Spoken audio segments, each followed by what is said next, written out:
आज हामी 7 different types of common cyber एट्याक्सको बारेमा कुरा गर्छौँ। यो सायद हाम्रो लाइफमा भइराख्ने एट्याक्सहरू हुन सक्छन्।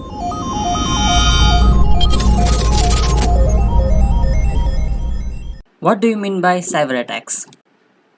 कुनै पनि अफेन्सिभ एक्सन जसले हाम्रो computer information systems, infrastructures, computer networks or personal कुनै कम्प्युटर डिभाइसलाई टार्गेट गर्छ, कुनै पनि डाटा चोर्न अथवा त्यसलाई अल्टर गर्न नत्र डिस्ट्रोय गर्न त्यसलाई साइबर एट्याक्स भनिन्छ।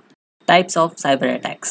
साइबर एट्याक्स धेरै टाइपको हुन सक्छन्, तर the most common type of cyber attacks are malware attack, phishing, password attacks, DDoS, यसलाई हामी distributed denial of service attack नि भन्छौँ, man in the middle attack, drive by download attack, मालभर्टाइजिङ।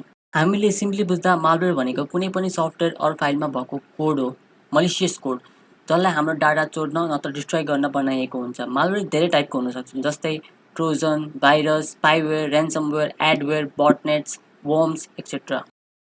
Fishing एउटा type of social engineering attack हो, जुन हाम्रो data जस्तै login credentials अथवा हाम्रो युजरनेम पासवर्ड्स अनि क्रेडिट कार्ड डिटेल्सहरू चोर्न प्रयोग गरिन्छ।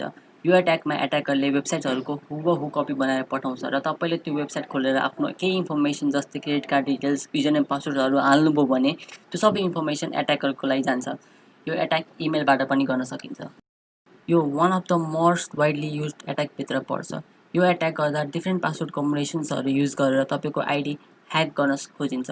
पासवर्ड एट्याकभित्र dictionary attack, brute force attack, traffic interception जस्तो एट्याकहरू पर्छ। त्यसैले हामीले पासवर्ड राख्दा कमन युज भइराख्ने वर्डहरू भन्दा पनि unique word with special characters, number, upper case and lower case लेटर्सहरू युज गरेर बनाउनुपर्छ। Distributed denial of service attack internet सेक्युरिटीको प्राइमरी कन्सर्न हो। यो एट्याकमा कुनै पनि टार्गेटेड सर्भरको नर्मल ट्राफिकलाई डिस्टर्ब गरेर फ्लड अफ ट्राफिक प्रड्युस गरिन्छ, जसले गर्दा त्यो सर्भरले रेस्पोन्ड गर्न छोड्छ र कहिलेकाहीँ क्र्यास हुन जान्छ। DDoS एट्याक भनेको ट्राफिक जाम जस्तै हो, जहाँ रेगुलर ट्राफिकलाई केही अब्स्टेकल्सहरूले गर्दा त्यहाँ जाम हुन जान्छ। यसको त नामले नै थाहा पाउन सकिन्छ, यो एट्याकमा 3 जनाको रोल हुन्छ, द विक्टिम, र सेकेन्ड द विक्टिम जोसँग कम्युनिकेट गर्न खोज्छ, र third the middle man or the एट्याकर।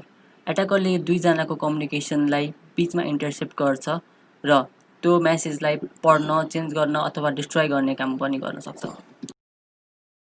तपाईँको मोबाइल नत्र कम्प्युटर डिभाइसमा कुनै पनि मलिसियस कोडको अनइन्टेन्सनल डाउनलोडले त्यो सिस्टमलाई एफेक्ट पार्न सक्छ।